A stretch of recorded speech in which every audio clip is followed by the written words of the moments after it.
Bonjour à toutes et à tous et bienvenue dans l'émission L'encre et la scène qui met à l'honneur des membres de l'Université de Liège à travers leurs projets littéraires ou leurs projets culturels. Cette émission est produite par la Caire numérique de l'Université de Liège et par les presses universitaires de Liège.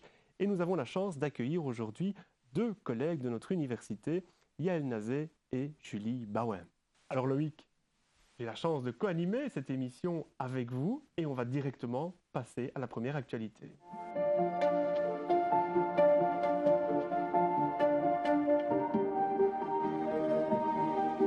Bonjour Yael Nazé. Bonjour. Vous êtes docteur en astrophysique, maître de recherche FNRS au sein de l'Université de Liège et vous vous intéressez aux étoiles massives. Commençons directement avec une première actualité avec notre invité. Oui, rentrons directement dans le vif de votre actualité. Vous venez de publier un nouvel ouvrage chez Odile Jacob, Explorer le ciel, les planètes et la Terre, les grandes expéditions des astronomes.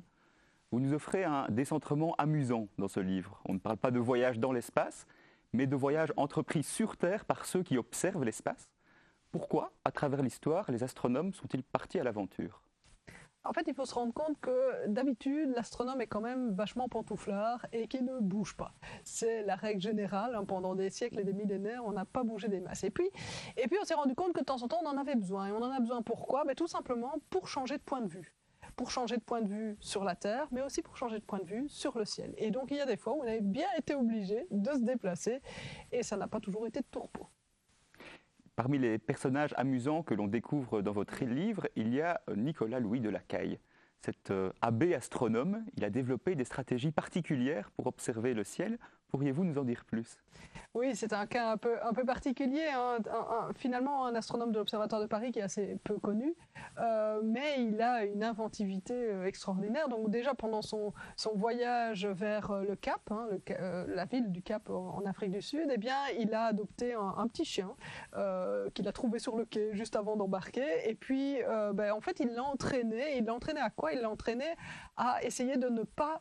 à le réveiller pour éviter qu'il dorme en fait pendant ses observations. Donc surtout, il ne devait pas commencer à pointer du nez pendant la nuit. Donc il avait déjà réussi à entraîner son chien, mais en plus, il s'est mis une gymnastique terrible. Parce qu'en fait, ce qui se passe, c'est que lorsque vous observez le ciel, vous êtes évidemment dans le noir, mais quand vous voulez noter quelque chose, il faut de la lumière.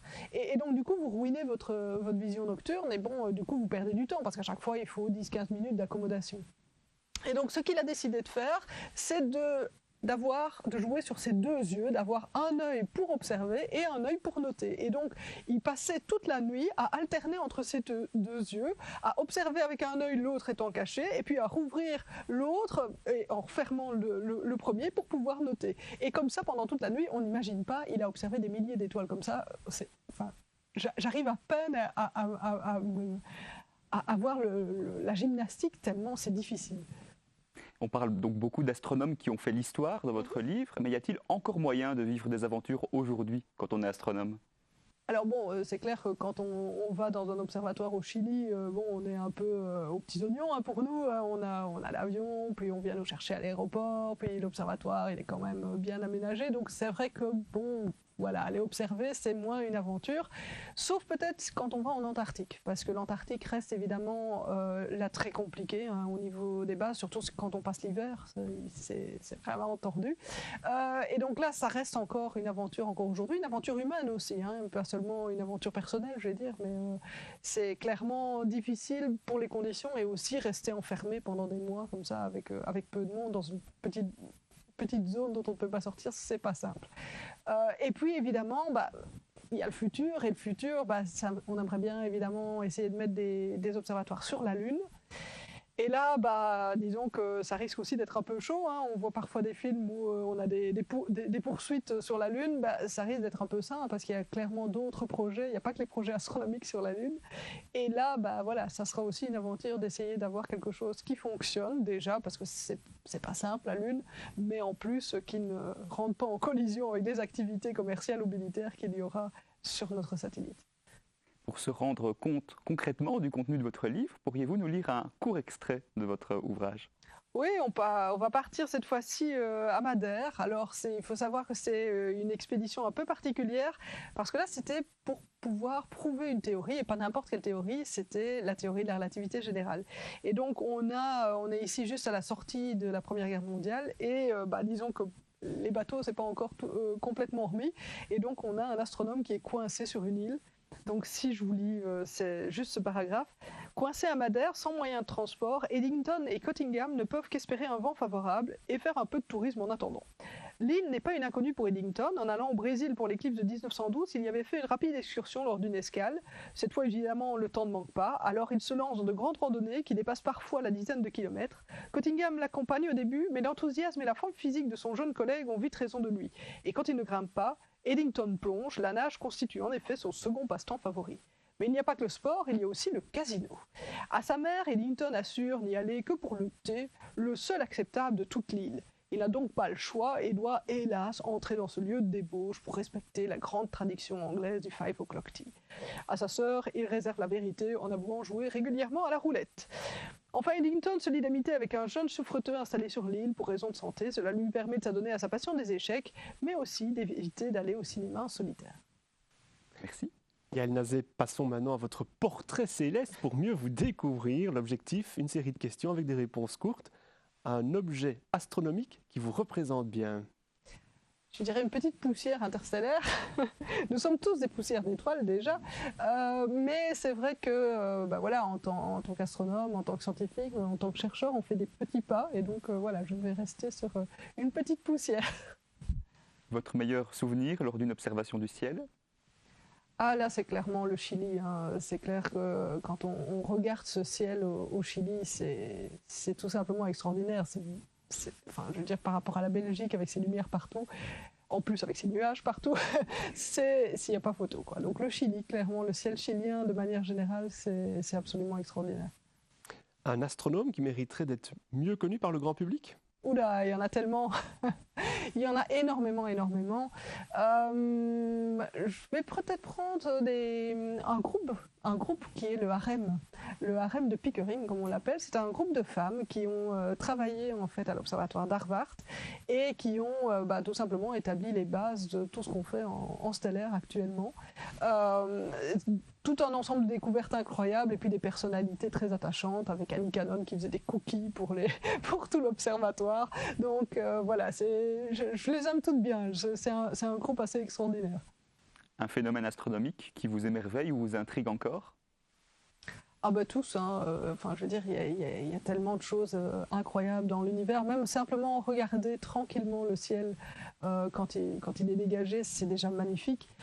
Et puis après, on a tous ceux qu'on étudie, hein, qu'on essaie de comprendre. Donc je ne peux pas en citer un, il y en a plein, il y en a trop. Et puis là, par contre, il y en a certains évidemment qui nous embêtent un peu parce qu'ils sont difficiles à décoder et à comprendre. Un livre ou un ouvrage scientifique qui a marqué votre parcours? Alors, quand j'étais vraiment enfant, je relisais un tout petit livre qui parlait de l'univers en général, donc qui commençait par la Terre, et puis voilà. Donc c'était pas, il n'y a pas un auteur spécifique ou quoi, mais ce tout petit bouquin qui permettait de découvrir l'univers, moi je l'ai toujours d'ailleurs, mais c'était vraiment une entrée, je vais dire, vers justement ce monde de la science aussi, hein, qu'on n'a pas nécessairement, sur lequel on ne met pas les doigts quand on est enfant, mais voilà, c'était un peu le début. Toujours votre Madeleine de Proust quand vous le reparcourez maintenant. Oui, toujours, bien sûr. Et enfin, une qualité essentielle pour être un bon ou une bonne astronome? Je dirais que c'est la même que pour être artiste, la curiosité. Merci beaucoup Yael Nazé d'être venu sur le plateau de l'Ancre et la Seine et nous allons directement passer à notre deuxième invité.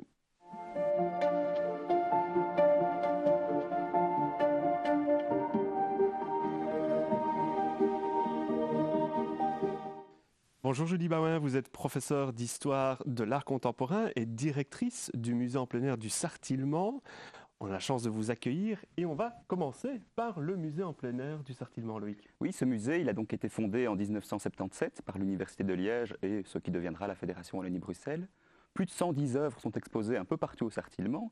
Et d'ailleurs, 2 nouvelles œuvres ont été installées en octobre dernier, le banc du large et la vitrine coloniale, Qu'est-ce qui rend si spécial ce grand musée en plein air? Quels sont ses atouts et ses particularités? Il est en plein air. Je pense que ça, c'est un premier atout, une première particularité. C'est un musée à ciel ouvert, c'est un musée sans gardien, c'est un musée gratuit qui s'étend sur un très très large territoire et qui a été fondé effectivement en 1977 avec cette idée de répondre au projet de démocratisation de la culture. Donc rendre l'art accessible au plus grand nombre et en même temps soutenir la création vivante, la création contemporaine, confronter le public le plus large à l'art contemporain, d'où le fait que nous appelons désormais le musée d'art contemporain en plein air du Sartillement. Puis parmi les autres atouts et particularités, c'est qu'il y a un lien très fort entre art et nature. Dès le départ, il y a eu cette volonté de créer cette symbiose, de par le fait que, évidemment, le musée prend place sur un site naturel absolument exceptionnel. L'idée aussi de créer une sorte d'osmose entre art et architecture, parce que les architectes du campus, Claude Strebel, André Jacquemin, Charles Van Denhoff et j'en passe, des grandes figures de l'architecture, avaient vraiment à cœur d'inviter des artistes à travailler avec eux, d'où le fait qu'il y a beaucoup d'intégration à l'architecture. Et puis enfin, les rapports entre art et science. Nous organisons depuis déjà quelques années des résidences d'artistes et donc des artistes sont invités à travailler avec des chercheuses et des chercheurs de l'université. Et pourriez-vous évoquer avec nous l'une ou l'autre œuvre qui incarne l'esprit de ce musée? Quels sont vos coups de cœur? C'est difficile par rapport à l'esprit du musée, je dirais que toutes, d'une certaine manière, l'incarnent. Enfin, il y a une œuvre iconique, une œuvre qui reste gravée dans notre mémoire une fois qu'on l'a vue, c'est évidemment La mort de l'automobile de l'artiste liégeois Fernand Floch, qui est une des premières œuvres intégrées au musée en 1980, cette Cadillac littéralement plantée dans du béton. Et c'est une œuvre qui est comme un point de repère dans l'environnement urbain, mais qui est dotée de cette force visuelle absolument inouïe, et qui en même temps invite à la réflexion, avec des enjeux très contemporains. Évidemment, on réfléchit à la société de consommation via le culte de l'automobile, et puis en même temps, ça nous invite peut-être aussi à réfléchir à une mobilité qui pourrait être plus douce, plus respectueuse dans l'environnement. Donc c'est une œuvre forte à la fois sur le plan esthétique et sur le plan discursif.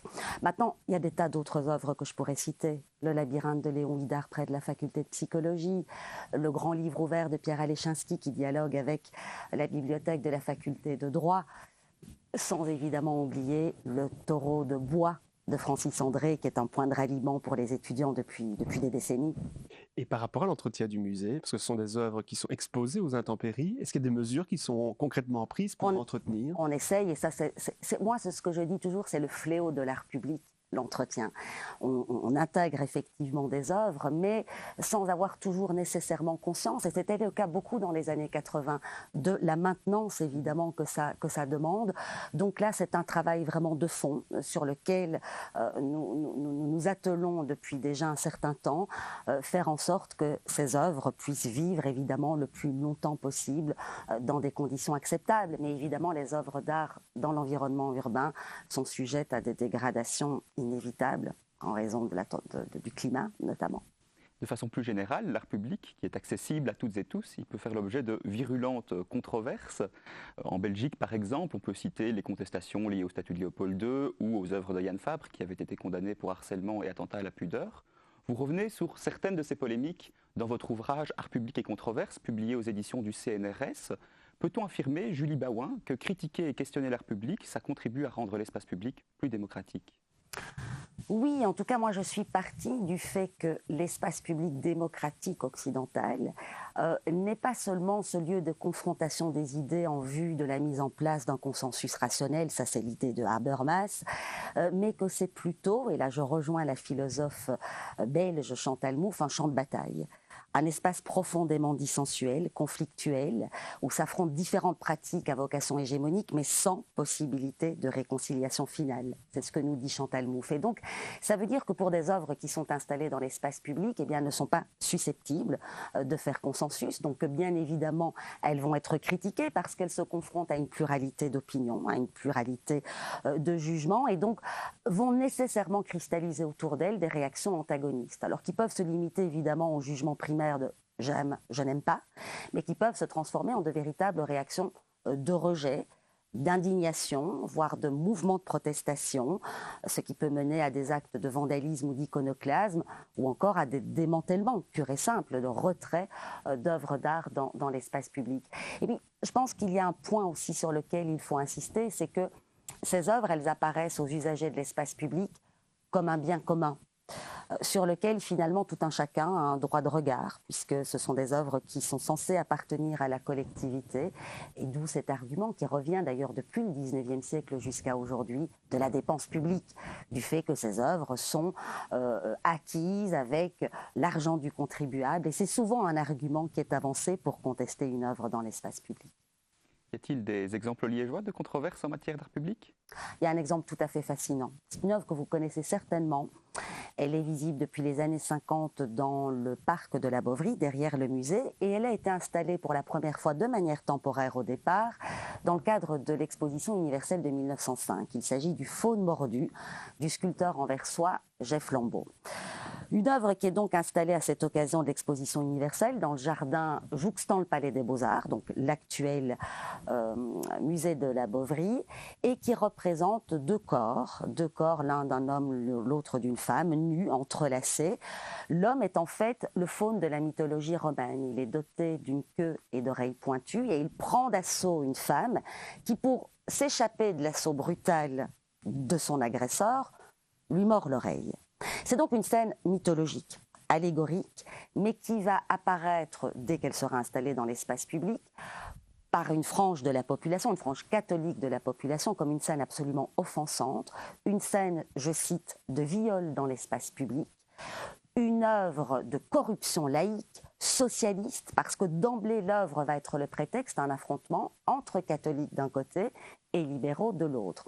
Donc ça permet aussi de bien comprendre l'histoire politique de Liège en particulier à cette époque. Donc histoire tout à fait fascinante parce qu'il va y avoir une bataille par article de presse interposé. Ce sont les libéraux qui gagneront la bataille. Non seulement l'œuvre réintégrera l'exposition parce qu'elle avait été retirée, elle avait été censurée, mais elle sera achetée par la ville de Liège, elle entrera dans les collections et intégrera l'endroit où elle est à présent dans les années 50 pour donc être encore visible de nos jours. Julie Barouin, passons maintenant à votre portrait artistique. Quelques questions courtes et des réponses courtes de votre part. Okay. Une œuvre d'art qui vous représente bien? Difficile de répondre à cette question. Je dirais une œuvre qui est à l'image de mes convictions. C'est incontestablement le monument contre le fascisme du couple d'artistes allemands Jochon et Esther Gers, qui ont installé cette œuvre en 1986 à Hambourg. Une œuvre sous la forme d'une immense colonne sur laquelle les passants pouvaient venir graver toute une série de mots contre le fascisme, contre le racisme, contre la violence. Au fur et à mesure du temps, elle s'est enfoncée dans le sol pour ne plus devenir qu'une plaque commémorative. Une exposition qui vous a bouleversé? Il y en a beaucoup, c'est très très difficile. Mais je dirais qu'une exposition qui me reste en mémoire, c'est l'exposition consacrée à Louise Bourgeois, grande artiste du XXe siècle, organisée à la Tête Moderne à Londres en 2008. J'ai encore plus saisi à ce moment-là combien la sculpture était pour elle une sorte d'exorcisme à visée thérapeutique, à visée cathartique, mais avec une dimension universelle absolument incroyable. Un artiste avec qui vous souhaiteriez aller prendre un café? Est-ce que je peux ressusciter les artistes? Oui. Alors je choisirai deux, si vous me le permettez. Marcel Duchamp, parce que qui me connaissait que je suis passionnée par son travail, par son œuvre depuis bien longtemps. Alors, je ne lui parlerai pas nécessairement de son art, mais je lui demanderai de m'apprendre à jouer aux échecs, parce que c'est un grand joueur d'échecs. Et puis Andy Warhol, parce que j'aimerais quand même lui dire qu'il avait raison lorsqu'il nous a dit, il y a donc des décennies, que dans l'avenir, chacun aurait son quart d'heure de célébrité, ou que chacun chercherait à avoir son quart d'heure de célébrité. Une citation sur l'art que vous connaissez par cœur? Ah oui, il y en a une que j'adore, qui revient à Robert Filiou, qui est un artiste actif dans les années 60-70, qui fit partie du mouvement Fluxus. Cette citation, c'est « L'art est ce qui rend la vie plus intéressante que l'art ». En d'autres termes, il nous dit que l'art et la vie doivent vraiment être interpénétrables, en tout cas étroitement liés. Un souvenir marquant dans votre carrière d'historienne de l'art? Il y en a trop. Il y en a trop parce qu'il y a tellement de rencontres, de découvertes, de productions aussi, notamment éditoriales. Donc c'est vraiment difficile de répondre à cette question. Mais je dirais qu'il y a eu une expérience qui est un peu sortie de mes sentiers battus d'enseignante et de chercheuse. Et c'est une exposition que j'ai consacrée à Marcel Duchamp. J'ai eu cette chance d'être la commissaire d'une exposition organisée dans le cadre du 50e anniversaire de sa mort au Musée des Arts et Métiers à Paris. Donc j'ai travaillé avec ses ayants droit, j'ai travaillé avec des artistes que j'invitais à justement réfléchir sur l'œuvre de Marcel Duchamp. Puis j'ai travaillé dans un musée national parisien, ce qui était une expérience évidemment assez incroyable. Et enfin, un musée que vous recommanderiez à un néophyte en art contemporain? Alors évidemment, je pourrais vous parler de la trilogie Centre Pompidou à Paris, quoique là, il est fermé pour 5 ans, Tate Moderne à Londres, MoMA à New York. Bon, c'est les 3 grands musées d'art contemporain où toute personne doit aller pour découvrir, je pense, la création contemporaine. Mais plus proche de chez nous, il y a quand même des musées, parce qu'un seul, je ne peux pas. BPS 22 à Charleroi, le Max au Grand Ornu, le SMAC à Gand, le MUC à Anvers, on est quand même gâtés en Belgique. Et puis, on peut passer la frontière et aller au musée Ludwig, qui détient une collection absolument formidable, notamment d'œuvres du pop art, je recommande. Merci Julie Baouin. Et puis on Merci à vous. peut recommander aux auditeurs de lire votre ouvrage Art public et controverse et aussi vos riches publications qu'on peut facilement trouver sur notre répertoire institutionnel. Merci Geoffrey, merci Loïc.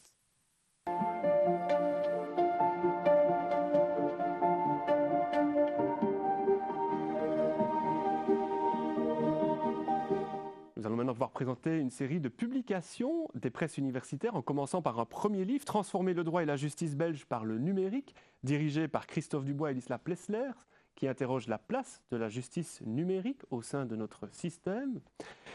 Deuxième ouvrage, Penser les crises ou crise de la pensée, ouvrage dirigé par Marie Schnitzler, Marco Martiniello et Bruno Frère, qui interroge la pertinence de la notion de crise dans nos sociétés contemporaines. Et enfin, troisième ouvrage, écrit par Serge Brédard, Notre visage, qui nous montre comment notre visage est le symbole de notre identité personnelle. Et nous arrivons au terme de notre émission. Merci Loïc pour cette émission. Merci. On se retrouve pour le prochain épisode avec grand plaisir.